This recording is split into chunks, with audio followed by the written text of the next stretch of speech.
As I said, this gentleman originally hails from Montreal, has called Toronto home, he's called Ottawa home, he's back in Montreal, he is a vagrant. But he is here for you tonight, the very funny, put your hands together for Mr. Jeff Schouela!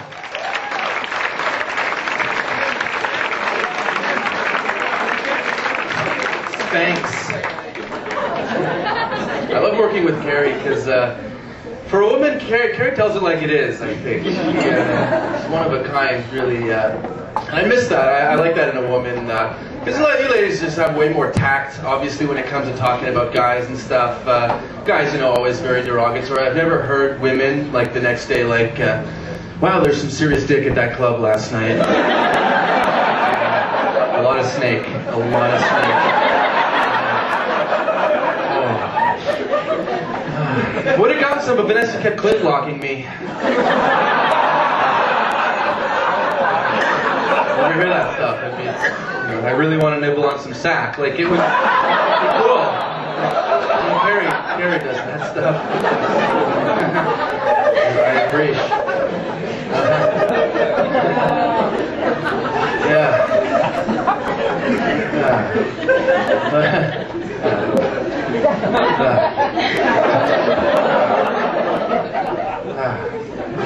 Just fucking around. Yeah, no, it's good to be in Ottawa. There's definitely a lot of women. I've been walking around for 2 days. I've been impressed. The CPM level is pretty good in this town. The chicks per minute ratio, which is pretty solid. And I've been thinking that, like, CPM should be on, like, a weather forecast. Because guys need to know about this stuff before we go out. The current temperature is 23 degrees. The CPM is 3.6. But it feels like 10.7. It's crazy. It's ridiculous out there, man. Now, I've always been kind of curious to know what percentage of single women who go out at night have the intention of getting some action. Because, you know, guys, it's like 100%. You know? It's true. We're like one compliment away from whipping it out. Ooh, that's a nice shirt.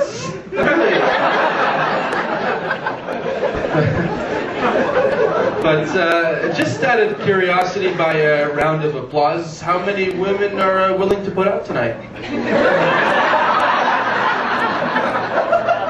Zero. That sounds like zero by a round of applause. Things are starting to make a lot of sense. I'm starting to add up. Guys in here are like, fuck.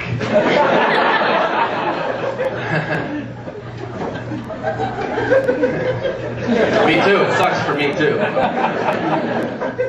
don't think it helps that women think I also look like Bob Saget, which is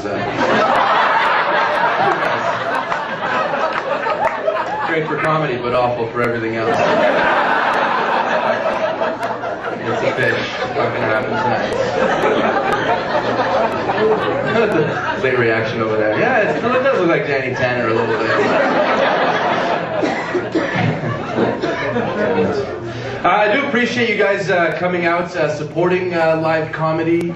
I feel a lot of people aren't really in the loop with live comedy these days. I was at a party pretty recent, and I was talking to a guy. He asked me what I did. I said I do a lot of stand-up comedy. He's like, oh, stand-up comedy. You watch that show, Last Comic Standing? I'm like, yeah, I've seen it on the occasion, it's okay. And like, that's where the conversation ended. He had like nothing else to say. So I asked him what he did. He said he's a lawyer. I'm like, oh, lawyer. You watch Boston Legal? Yeah, good program. Being a lawyer looks like a lot of fun, you know? Like, what am I supposed to say to this fucking guy? Join the brogue.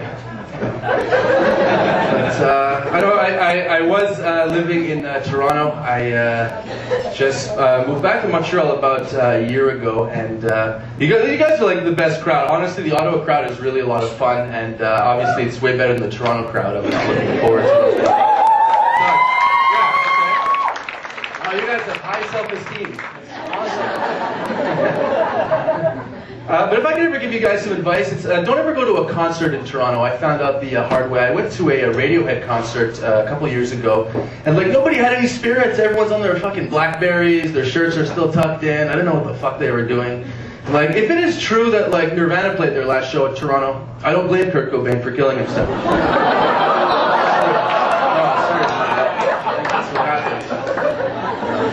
I was living there for years. I can test. Everyone was busy chasing the Toronto dream, which seems to be a condo and an empty relationship. But it's okay. I do that joke over there. They don't even fucking know. They're on their Blackberries. They're like, oh, fun. Can't wait for that Radiohead concert. They can let me in with my Blackberry. I just received my Bachelor of Arts degree, which means I am ready to do telemarketing full-time.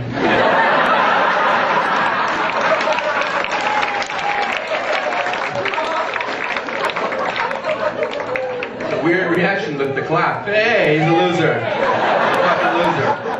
He's a fucking dork standing right in front of me.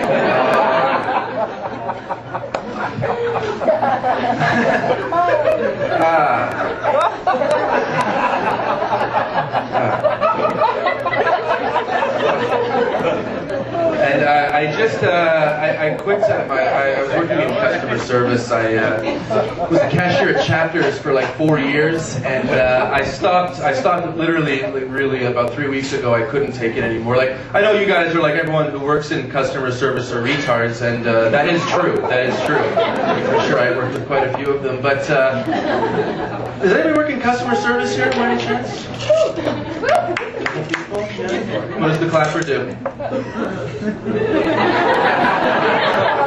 Beer store. Beer store, oh, right.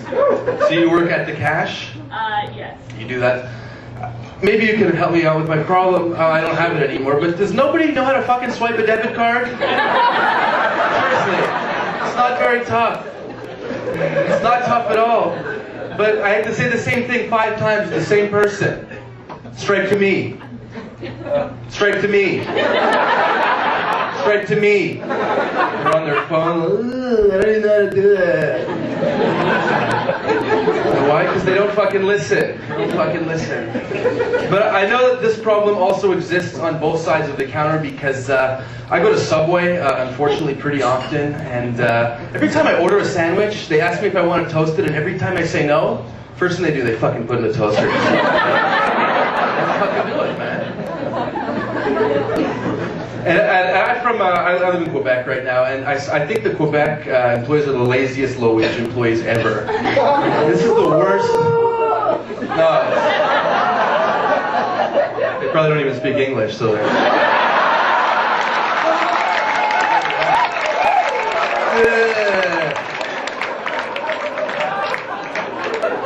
Thanks for your support. But you guys know the movie Time Bandits? It's from the early '80s with Sean Connery and John Cleese. It's a good flick. Well, I'd like to think it's good, but I called Blockbuster up in Montreal, and they're like, it's been a while since it's been rented. Let me go check the shelf. The guy puts the phone down, but doesn't put me on hold because I can hear people talking. 2 minutes later, I can hear him talking and like laughing it up with a coworker. I'm like, what the fuck is going on over there? And I only live right across the street from Blockbuster. So I decided to get off my ass, go over there, while still on hold, waiting for this son of a bitch to get back to me. I walk in, I see the phones on the counter, the guy's like, can I help you out? So I'm like, no, you can take that call first though, go ahead. He's like, hello? I'm like, yeah, it's me, you idiot. What the hell's Time Bandits? He's like, I forgot. Only in Quebec do you forget when you're on the fucking phone. You know what I mean? That's what I'm trying to say. I know there's an Ontario provincial police guy here. The cops, and now there's 2. The cops in Montreal are the laziest cops in the world. Like, there was like a fight breaking out last weekend on this particular corner on St. Lawrence Boulevard in Prince Arthur. It's a very popular area to party. And there's always like a cavalcade of police at like 3 in the morning. They're hanging out. I'm getting a slice of pizza. There's literally a drunken fight breaking out like half a block away, and there's just like a group of cops. They're just sitting there. They're just like not doing anything. And I'm just like, what the fuck are they thinking? Like, maybe we should call the cops.